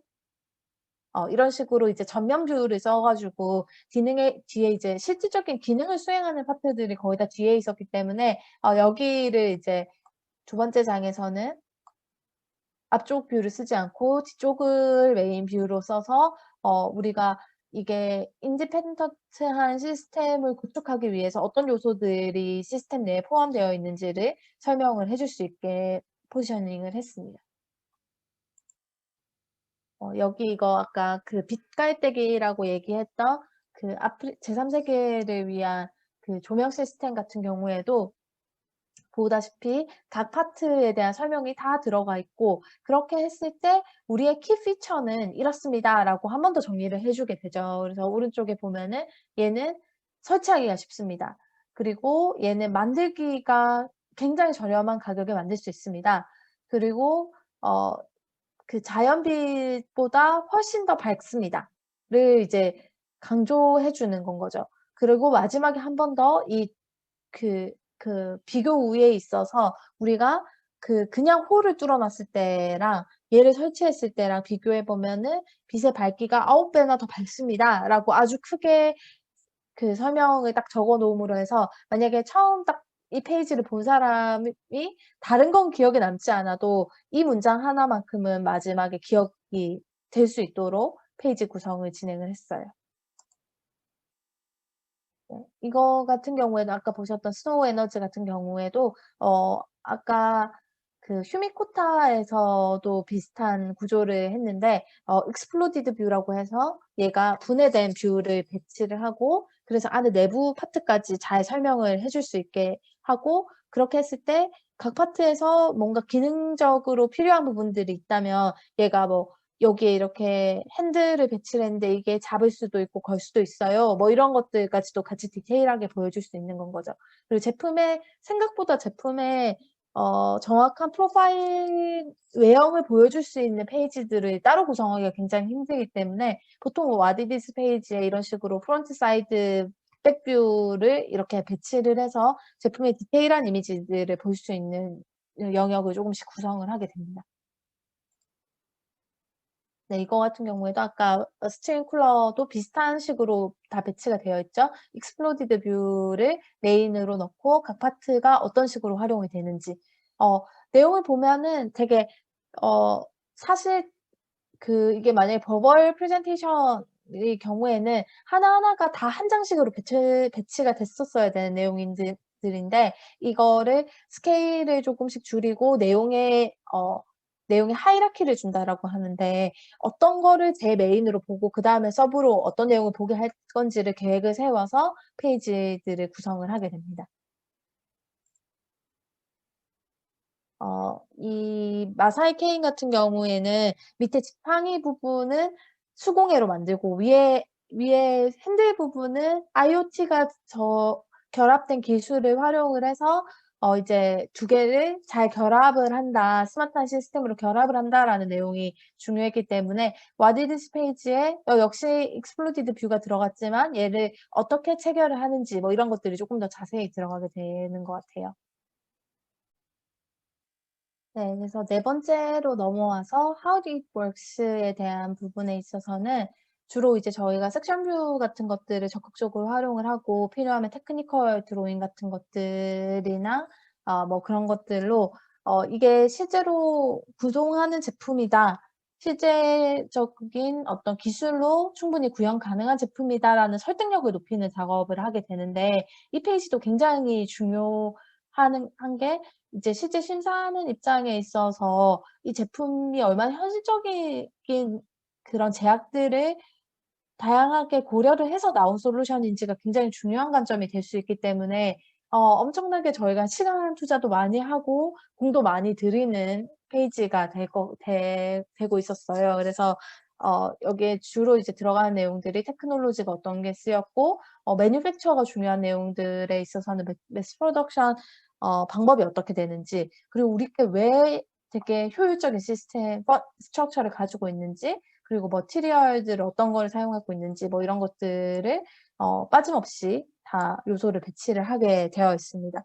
그래서 박스쿨 같은 경우에는 우리가 이게 제3 세계를 위한 이동식 학교인데 이게 그러면 주변에 아무런 인프라가 없는 상황에서 어떻게 이게 구동이 될 수 있는지가 굉장히 중요하겠죠. 그래서 우리가 인디펜던트라는 어떤 타이틀을 바탕으로 얘의 독립적인 시스템에 대해서 언급을 크게 해줄 수 있게 언급을 하게 되었는데 거기서 이제 크게 세 가지 파트에서 본 게 전기를 어떻게 생산하느냐 그리고 물을 어떻게 순환시키느냐 그리고 내부 공기를 어떻게 순환시키느냐 이 세 가지 관점을 이 하나의 테크니컬 드로잉에 다 나타냈어야 됐어요. 그래서 원래 이게 오리지널하게 저희가 컨셉 프레젠테이션에 있어서는 각각 요소가 다 따로 프레젠테이션 보드로 구성이 돼 있었는데 이거 역시 이제 저희가 한 장에 넣으면서 각 요소들을 어떻게 배치를 하는지 굉장히 고민이 많았던 어워드 보드였고요. 그래서 지금 보시면은 천장 쪽에 솔라 패널을 배치를 해서 전기를 생산을 하겠다. 그리고 지붕에 어떤 기울어진 면들을 만들고 거기에 연결된 파이프 라인을 구성을 해서 내부 정화 시스템을 구축한 물 순환 구조를 만들겠다라는 내용이었고 그다음에 내부 공기가 이제 이게 차 있으면 이게 건축에 있어서는 굉장히 중요한 요소거든요. 안에 어떻게 공기 흐름을 만들어낼지. 그래서 따로 팬이나 이런 것들이 없어도 공기 순환이 될 수 있는 구조다라는 거를 강조해서 나타낼 수 있도록 이런 식으로 배치를 했습니다. 네, 사운드 스프레이 아까 그 이 컨셉이 뭐냐면 그 스프레이 캔 모양인데 얘를 흔들면 내부에 그 전자석이 있어서 전기를 스스로 발생을 시키는 거예요.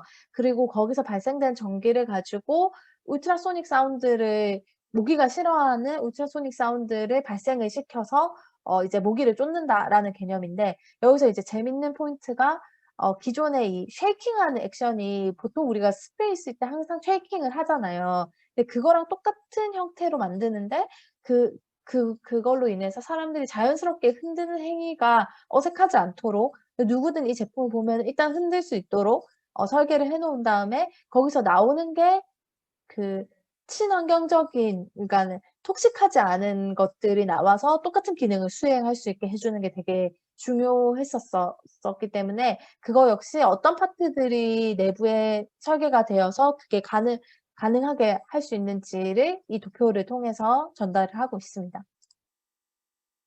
그리고 아까 한번 보여 드렸던 쓰레기로 만든 쓰레기통 같은 경우에는 이거 역시 있을 수 있는 개념이지만 이게 실질적으로 어떻게 매니팩처 될 수 있는지가 중요한 요소일 수 있기 때문에 이거 같은 경우에는 따로 뭐 어떻게 사용을 하는 내용이 중요하다기보다 어떻게 만들어지는지를 중요하게 생각을 해서 각 스텝을 좀 쪼개서 설명하는 페이지를 만들었는데 제일 처음에 웨이스트된 그 폐지들을 모아서 얘를 갈고 그리고 이 몰드 속에 넣어서 압축을 시키고 몰드 내에서 건조를 시킨 다음에 몰드를 이형을 시키고 거기에 그 워터프루프 왁스 친환경적인 왁스를 코팅을 해서 얘가 실질적으로 야외 쓰레기통에 배치가 됐을 때도 사용에 문제가 없다라는 거를 보여줄 수 있는 내용을 설명을 하는 장이 되었습니다.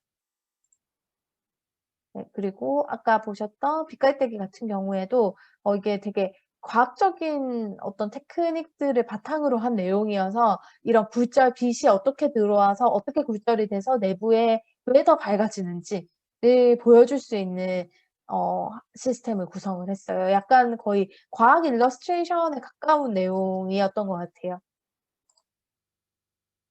그리고 아까 더 웨브톡에서 잠깐 보여드렸던 대로 How it works를 표현하는 방법에 있어서 이런 식으로 내부가 보여질 수 있게 투명하게 만든 다음에 내부에 어떻게 워킹이 되는지 그러니까 이거를 하는 방법이 이런 식으로 섹션 뷰를 그리는 방법이 있고 이렇게 내부를 약간 투명하게 만든 다음에 내부의 구성품들을 보여주는 방식도 가능한 것 같습니다. 네, 그리고 다섯 번째가 이제 How to use에 대한 내용인데 사람들이 어떤 식으로 이거를 쓰는지에 대한 시나리오 매뉴얼이나 시나리오 그리고 얘의 확장이 가능한 어플리케이션 그리고 운영하는 방법에 대한 비즈니스 맵 이런 것들이 포함이 되는 부분이라고 생각을 해 주시면 되고 박스크 같은 경우에는 그래서 현장에서 어떤 순서로 조립이 되는지 왜냐하면 아까 What is this 페이지에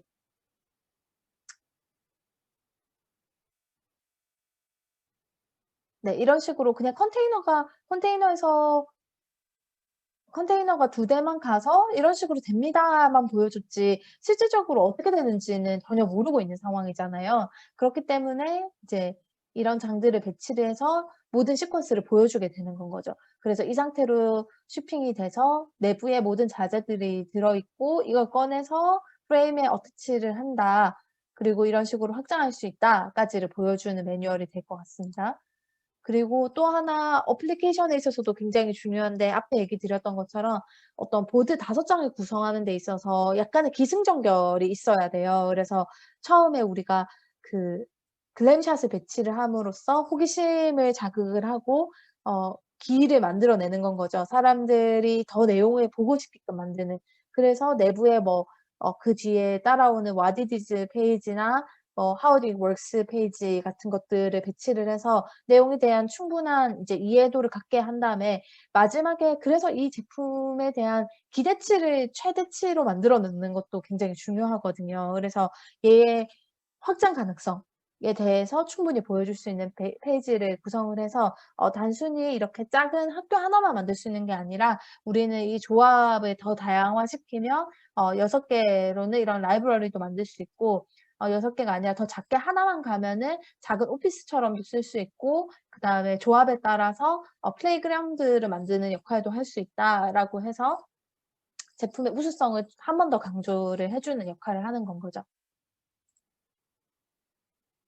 이 휴미코타 같은 경우에도 기존에 안 봤던 제품이기 때문에 사용 방법에 대해서 이렇게 한번 언급을 해 주고 그리고 아까 마사이 스마트 스틱에 대한 얘기 같은 경우에는 이게 이제 시나리오상 위에 IoT 핸들이 부착이 되어 있는데 여기 가운데 SOS 버튼이 있어요. 그래서 노인분들이 이 지팡이를 쓰고 가다가 혹시나 넘어지거나 신체에 이상이 생겼을 때 저 버튼을 누르면 이게 기지국을 통해서 지정되어 있는 보호자 그러니까는 뭐 아들이나 뭐 딸이나 이렇게 아니면 지인이나 뭐 이런 사람들한테 연락이 가거나 아니면 119에 연락이 갈 수 있도록 해 주는 연결 장치라는 거를 이 전체 맵을 통해서 한 번 더 설명을 해 주는 씬이 될 것 같습니다.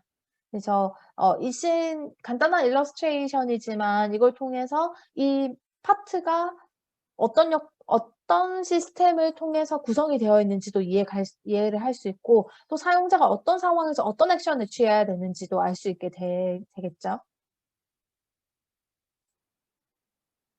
그리고 비즈니스 맵에 있어서는 앞에 한번 얘기 드렸던 것처럼 이 운영 모델이 굉장히 신선한 경우에는 이 운영 모델 자체가 디자인에 굉장히 중요한 파트가 될 수 있기 때문에 저희 같은 경우에는 수익금을 기부하는 이 시스템에 대한 비즈니스 맵을 이해관계자들 이렇게 배치를 해서 설명을 해 주고 있습니다.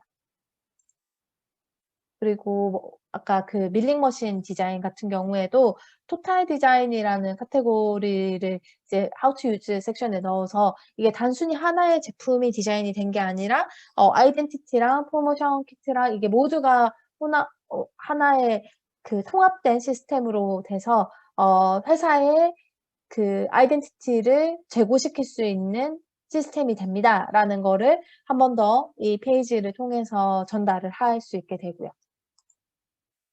네. 여기까지 해서 총 5 장의 이미지들에 어떤 내용들이 들어가는지 약간의 예시들을 보면서 좀 더 구체적으로 알아봤어요. 그래서 이게 사실은 케이스마다 다 다른 경우들이어서 여러분들이 또 제가 지금 케이스를 몇 가지를 막 섞어서 얘기를 해 줘서 좀 혼란스러울 수도 있을 것 같은데 제가 오늘 얘기 드린 내용을 바탕으로 해서 본인의 작업에 한번 대입을 해서 생각을 하다 보면 어떤 컨셉의 제품일 때 어떤 요소들이 좀 더 많이 들어가야 되는지 이런 것들이 좀 더 정리가 될 거라고 생각이 듭니다. 그래서 몇 가지 추가적인 팁을 좀 드리고 싶은데 이 저희가 만드는 어워드 보드라는 게 엄청 축약적인 미디엄이잖아요.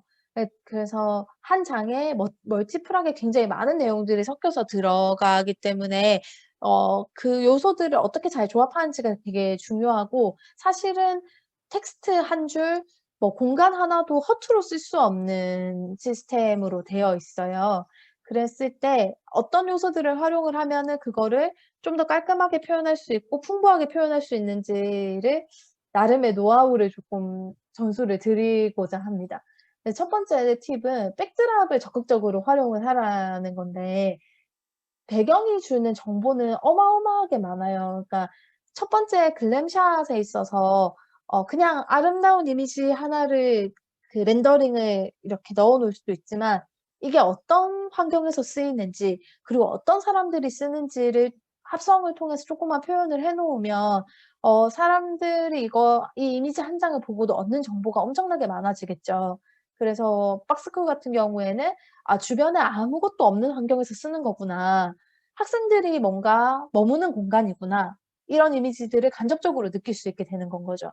그리고 스노우 에너지 같은 경우에도 '아 이게 뭔가 캠핑 같은 아웃도어에서 쓰는 건 거구나. 텐트 같은 거 이렇게 해 놓고 불 피워서 여기도 전기가 없으니까 불을 이런 식으로 피웠겠지.' 뭐 이런 생각들을 해볼 수 있게 되는 건 거죠. 그래서 이런 식으로 실제로 제품이나 시스템이 쓸 환경을 좀 힌트를 주는 용도로 백드랍을 쓰면은 굉장히 적극 많은 정보를 전달을 할 수 있다라는 거를 알아주셨으면 좋을 것 같고, 두 번째 팁은 아이콘을 적극적으로 활용을 하라는 건데, 같은 정보라도 이게 텍스트로 쓰여 있을 때랑 아이콘처럼 시각화된 어떤 인포메이션으로 정리가 됐을 때는 그 그 정보의 전달력이 훨씬 더 높아지거든요. 그래서 뭐 이 얼라이브 텐트 같은 경우에도 보면은 아까 얘기 드렸던 "네 가지 서로 다른 펑션이 있어요."라는 거를 그냥 텍스트로만 만약에 벤틸레이션, 쿨링, 히팅, 엔터테인먼트라고 해 놓으면 일단 저 요소 자체가 눈에 잘 안 들어왔을 거예요. 텍스트라는 거는 볼륨감이 어쨌든 아이콘에 비해서 크게 없이 한 줄로 이렇게 되어 있는 경우가 많이 생길 수밖에 없고, 그리고 요소가 물론 그룹핑돼서 이렇게 보이기는 하지만 하나 한 글자 한 글자를 읽는 노고가 생각보다 크기 때문에 저런 식으로 아이콘화시키면 아이콘이 직접적으로 의미하는 바를 바로 모를 수는 있어요. 근데 그게 일단 눈을 끌게 하고 거기서 정보를 더 얻어가게끔 만드는 건 거죠. 만들 수 있는 장치가 되는 건 거죠. 그래서 왼쪽에 얼라이브 텐트도 그런 식으로 아이콘을 통해서 커뮤니케이션을 적극적으로 활용을 했고, 휴미코타 같은 경우에도 굉장히 많은 얘기를 저희가 하고 썼는데 그 요소들을 이런 식으로 아이콘으로 배치를 해 놓고 이거를 첫 장뿐만 아니라 뒷장에도 계속 반복적으로 배치를 해 놓으면서 우리가 전달하려는 바를 좀 더 클리어하게 전달을 할 수 있었던 것 같아요. 그리고 세 번째 같은 경우는 썸네일 이미지를 적극적으로 활용을 하라는 건데, 이제 보통 처음 어워드 보드를 만들면 한 장에 렌더링을 하나 딱 넣고 나면은 뭔가 꽉 차서도 이제 더 이상 아무 정보가 더 이상 못 들어갈 것만 같이 느껴지거든요, 실제로 작업을 해 보면. 그런데 이 작은 렌더링들, 작은 이미지들이 얼마나 잘 배치가 되고 얼마나 다양한 스토리들을 전달을 하느냐에 따라서 커뮤니케이션의 그 레벨이 굉장히 풍부해질 수 있거든요. 그러니까 제일 왼쪽에 어플리케이션, 지금 박스쿨의 어플리케이션 같은 경우에도 처음에 이제 디자인을 제일 처음 보드를 만들었을 때는 저 라이브러리 씬 하나만 넣었었어요. 근데 그걸 넣고 나니까 우리가 되게 이거 하나만, 그러니까 마치 박스쿨의 학교 버전이랑 라이브러리 버전 이 두 가지만 있게 느껴지는 건 거예요. 근데 그게 아니고 우리는 이걸 모듈 시스템을 만들어서 "다양한 조합이 가능합니다."를 더 메시지적으로 전달을 하고 싶었던 거였거든요.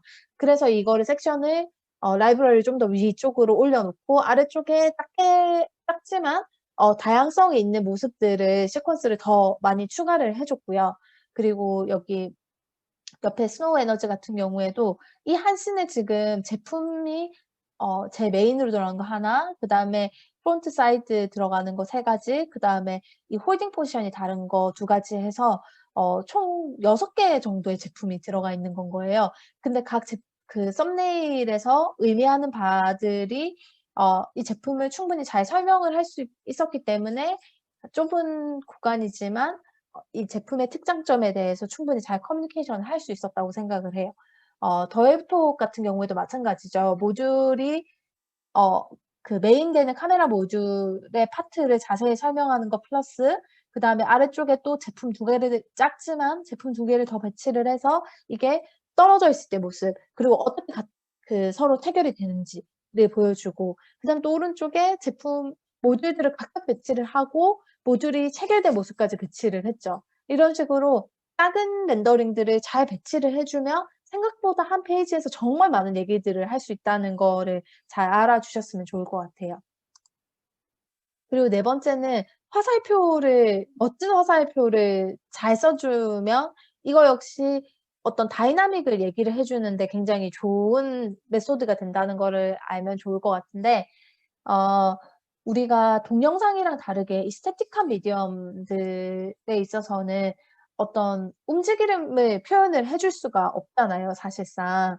그래서 뭐 우리가 되게 페이드 되는 거나 블러 같은 것들을 통해서 예를 들면은 방향성 같은 것들을, 제품의 움직임 같은 거를 표현을 해 주기도 하는데, 이제 또 그랬을 때 제품의 아웃라인이 제대로 안 보이는 경우들도 많고, 그런 식으로 했을 때 가장 쉽게 제품에 대해서 제품의 움직임에 대해서 설명해 줄 수 있는 장치가 이 에로우 화살표이거든요.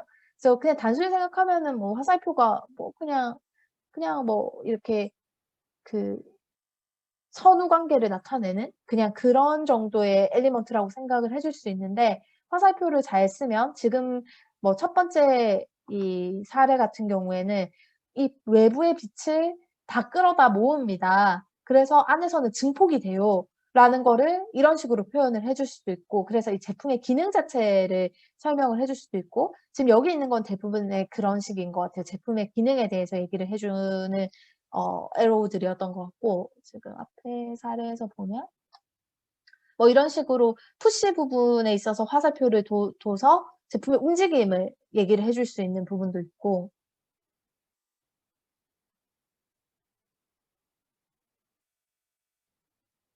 그리고 여기 이렇게 쓰인 것들 보면은 이 두 개가 이런 식으로 체결이 됩니다. 를 얘기를 해 줬을 때 실제 제품의 움직임들을 화살표로도 또 나타내 줄 수 있는 건 거죠.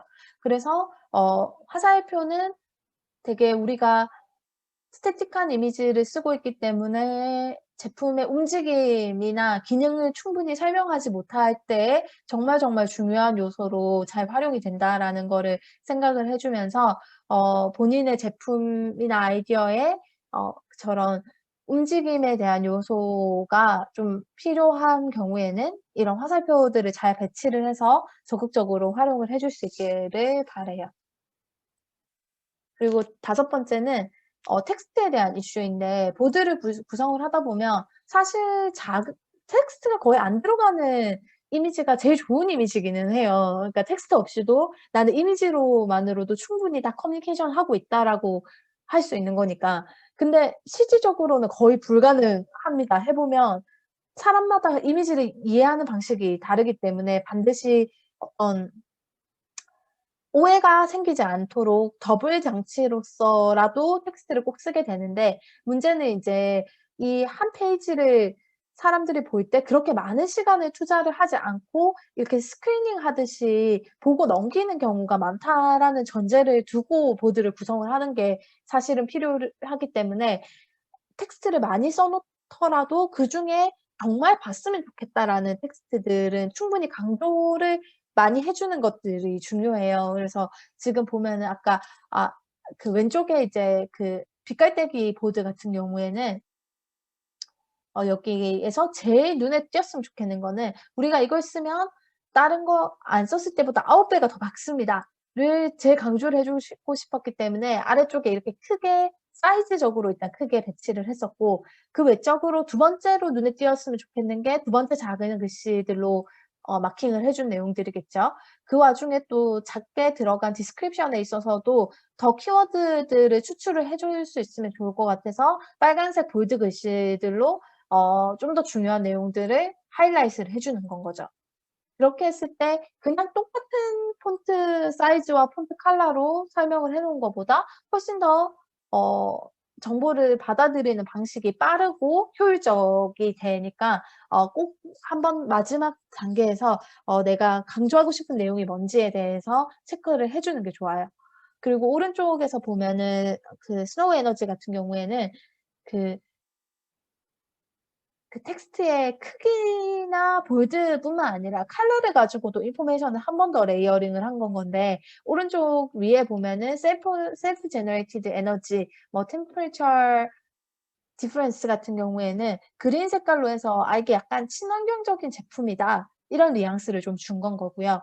아래쪽에 보면은 핫 워터는 빨간색으로 돼 있고 콜드는 파란색으로 돼 있잖아요. 그래서 이 온도에 대한 정보도 그 텍스트의 컬러를 가지고 인포메이션을 한 번씩 더 준 건 거거든요. 그리고 또 역시 이거는 이 화살표의 그라데이션이랑도 일치를 시켜서 방향성을 생각하게 되는 건 거죠. '아 이 뭔가 빨간색 끝쪽에 핫 워터에 관련된 무언가가 있겠구나. 파란색 끝쪽에 콜드와 관련된 무언가가 있겠구나.' 이런 요소들을 배치를 해서 사람들이, 그러니까 계속 이중 정보를 레이어링을 해서 어 어떤 하나에서 정보를 좀 놓치더라고 해도 빨리 캐치업을 할 수 있게끔 정보를 구성을 하고 있습니다.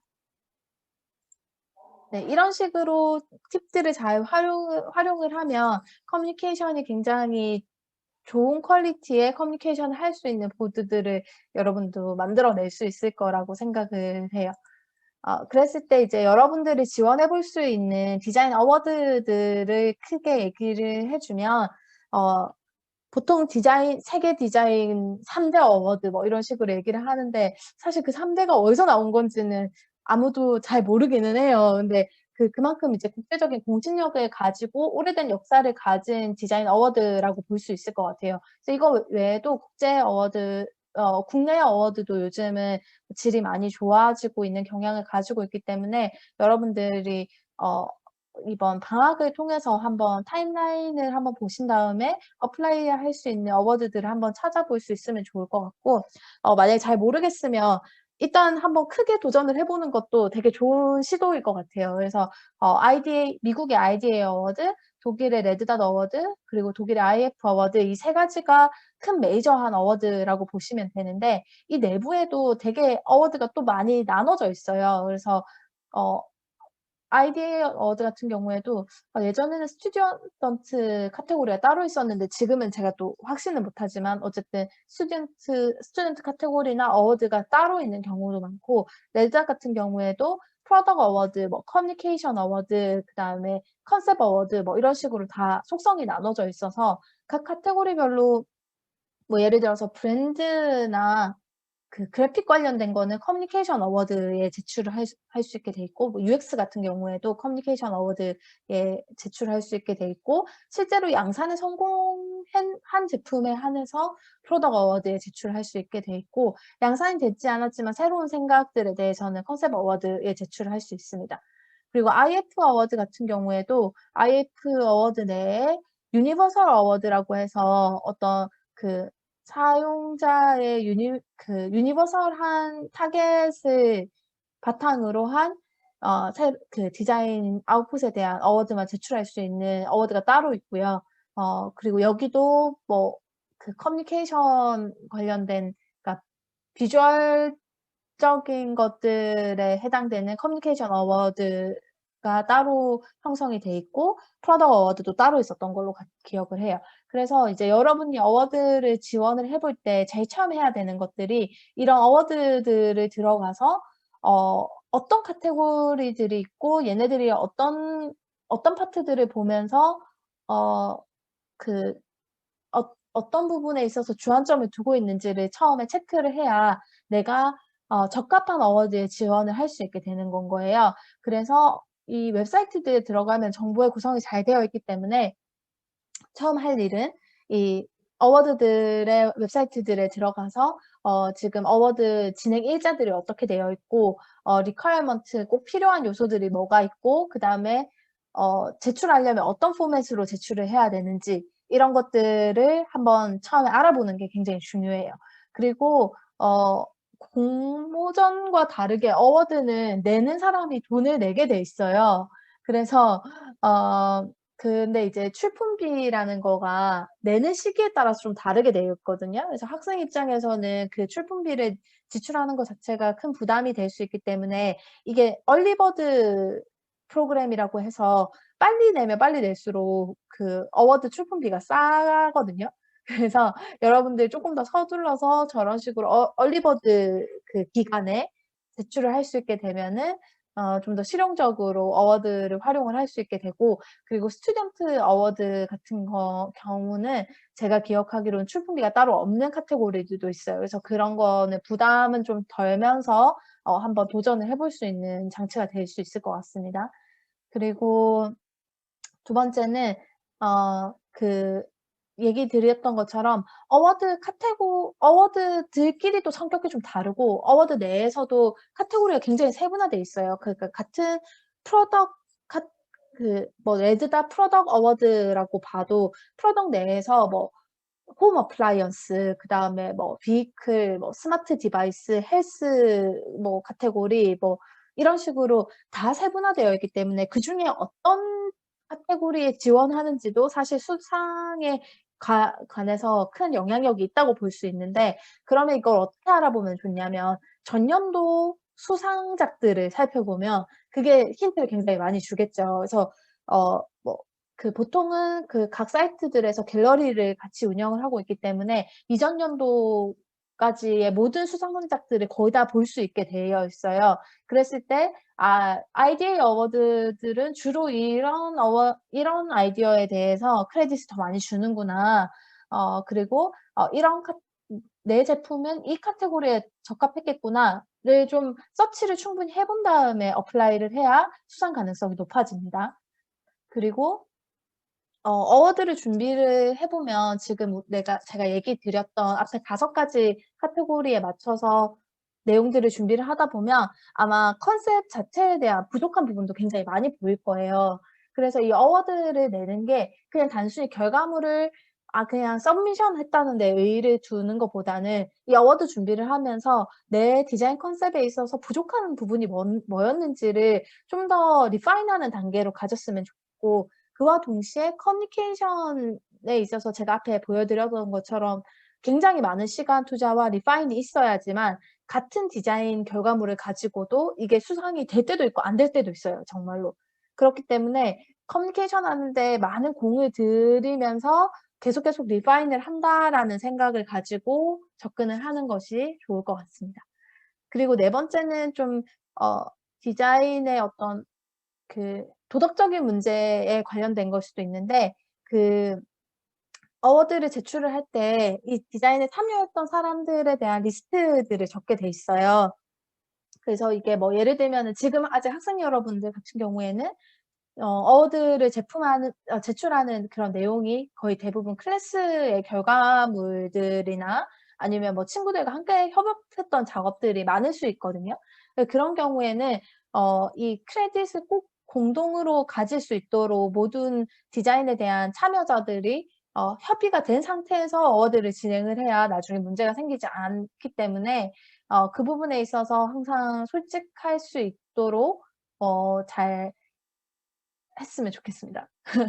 네, 그래서 만약에 수업의 결과물 같은 경우에는 지도 교수님과 협의가 필요한 경우들도 있으니까 그런 부분에 있어서도 충분히 잘 교수님께 얘기를 드리면서 진행을 해 보면 여러분에게도 좋을 것 같고, 그런 습관은 단순히 학생일 때뿐만 아니라 사회에 나와서 디자인 프로젝트를 진행을 하면 더더욱이나 더 많은 이해관계자들이 한 프로젝트에 참여를 하게 되기 때문에 그런 크레딧에 있어서 전혀 문제가 생기지 않도록 지금부터 좋은 습관을 형성을 해 놓는 게 중요할 것 같아요.